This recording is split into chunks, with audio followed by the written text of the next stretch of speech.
Pernah dengar kalimat ini? Laki-laki pakai logika, perempuan pakai perasaan. Atau yang ini, perempuan itu multitasking, laki-laki enggak bisa. Benarkah otak kita memang diciptakan berbeda sejak lahir? Atau ini cuma mitos lama yang dipelihara budaya? Neuroscience modern justru menemukan fakta mengejutkan bahwa selama ini kita mungkin salah paham soal perbedaan otak pria dan wanita. Sebelum teknologi modern seperti MRI ditemukan, ilmuwan di abad 19 percaya bahwa perbedaan kemampuan pria dan wanita berasal dari bentuk fisik otaknya.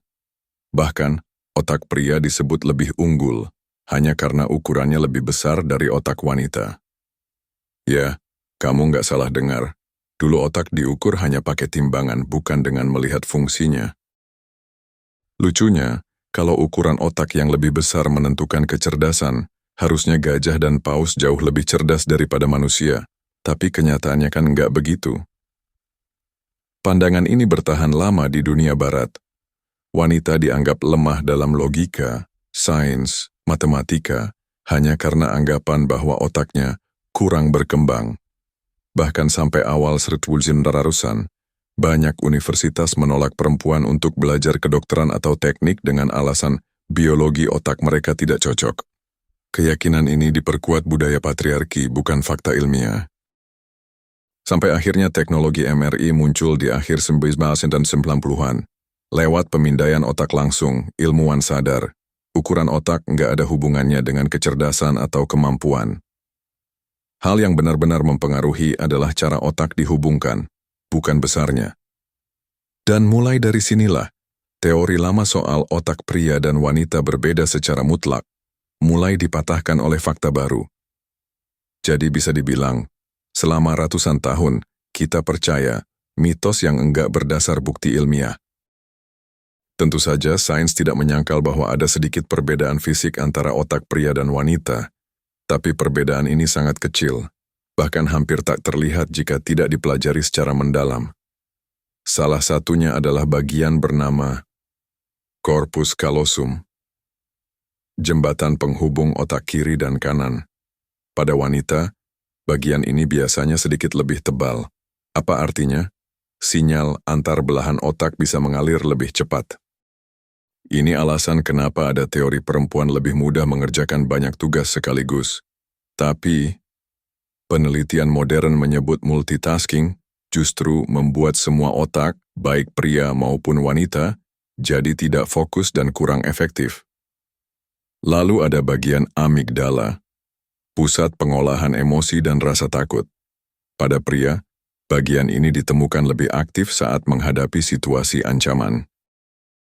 Sebaliknya, pada wanita, amigdala cenderung lebih terhubung dengan pusat pengolahan memori. Ini mungkin menjelaskan kenapa perempuan lebih ingat detail dari pengalaman emosional. Selain itu ada hippocampus, pusat memori dan navigasi. Pada pria, bagian ini sedikit lebih besar di area spasial. Mungkin sebabnya laki-laki kadang lebih percaya diri soal arah jalan atau peta.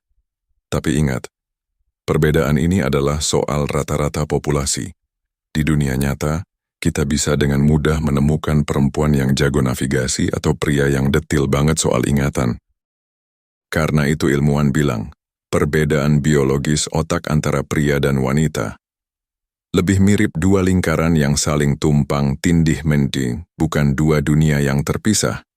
Dan faktanya, perbedaan antar individu, pria ke pria, wanita ke wanita, jauh lebih besar ke atas daripada perbedaan rata-rata pria-wanita. Artinya, otak manusia unik, tidak bisa dipaksa masuk kotak laki-laki atau perempuan secara kaku. Pertanyaan besarnya, apakah perbedaan ini murni dari lahir, atau justru karena lingkungan yang membentuk kita sejak kecil? Percobaan menarik di tahun 1970-an mengungkap sesuatu yang mengejutkan. Seorang peneliti berpakaikan bayi laki-laki dengan baju pink dan bayi perempuan dengan baju biru, lalu melihat reaksi orang dewasa. Hasilnya, bayi yang disangka laki-laki dipanggil kuat, aktif, dan berani, sementara bayi perempuan disebut lembut, manis, penurut, padahal bayinya sama. Ini membuktikan, sejak bayi, manusia sudah diperlakukan berbeda berdasarkan jenis kelamin. bahkan sebelum mereka bisa bicara atau berpikir. Hal ini terjadi juga lewat mainan. Anak laki-laki dibelikan mobil, robot, pistol-pistolan. Anak perempuan dibelikan boneka, alat masak, rumah-rumahan. Apa dampaknya? Anak laki-laki tumbuh percaya diri di bidang teknik mekanik. Anak perempuan lebih percaya diri di urusan sosial emosional. Tidak heran ketika dewasa kemampuan ini jadi terasa alami, padahal dibentuk oleh latihan bertahun-tahun. Jadi, apakah otak pria lebih jago logika sejak lahir? Atau karena mereka lebih sering dilatih soal logika sejak kecil? Neuroscience modern justru lebih mendukung jawaban kedua. Otak manusia sangat plastis, bisa berubah tergantung pengalaman dan latihan. Kesimpulannya, budaya membentuk otak lebih kuat dari faktor biologis bawaan. Berbagai stereotip soal perbedaan otak pria dan wanita mulai dipatahkan satu persatu oleh riset modern. Misalnya, mitos bahwa perempuan jago multitasking. Faktanya, semua manusia, baik pria atau wanita, saat multitasking justru kehilangan 30-40% kemampuan fokus. Multitasking bikin performa menurun untuk semua otak, tanpa kecuali.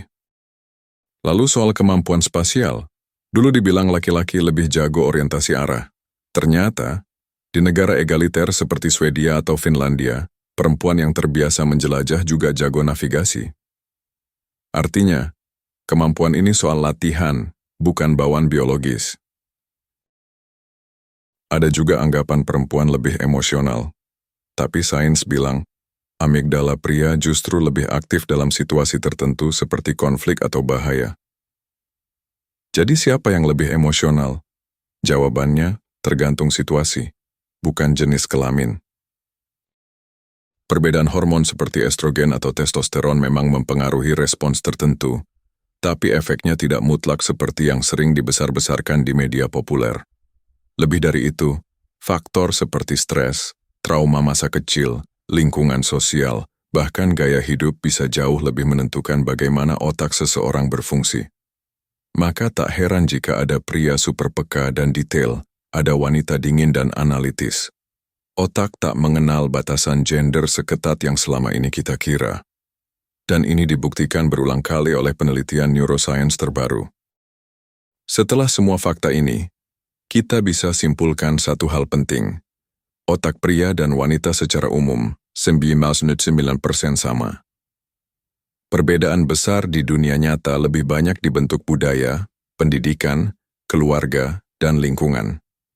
Neuroplasticity, kemampuan otak untuk berubah, membuat siapapun bisa menguasai keterampilan apapun, tanpa peduli jenis kelamin. Kalau sejak kecil perempuan dilatih bermain puzzle, navigasi, teknik, bisa jadi mereka jago seperti laki-laki, bahkan lebih. Kalau laki-laki sejak kecil diajarkan empati, merawat komunikasi halus, bisa juga mereka tumbuh sensitif dan peka. Artinya semua kemampuan otak manusia adalah hasil kombinasi antara bakat alami kecil dan pengalaman panjang selama bertahun-tahun. Jadi ketika kita dengar orang bilang laki-laki nggak bisa multitasking atau perempuan nggak pakai logika, mungkin itu hanya mitos budaya, bukan fakta ilmiah. Neuroscience membebaskan kita dari kotak-kotak lama ini. Semua orang unik, setiap otak berkembang sesuai latihannya, bukan hanya karena gendernya. Dan siapa tahu, generasi mendatang tak lagi percaya bahwa kemampuan otak ditentukan oleh jenis kelamin. Setelah tahu semua ini, bagaimana menurut kamu? Masih percaya pria dan wanita berpikir sangat berbeda? Atau justru sadar bahwa semua tergantung manusia dan lingkungan? Tulis pendapat kamu di kolom komentar ya. Jangan lupa like, share, dan subscribe. Karena di video berikutnya, kita bakal bongkar lagi mitos-mitos lain di dunia neuroscience.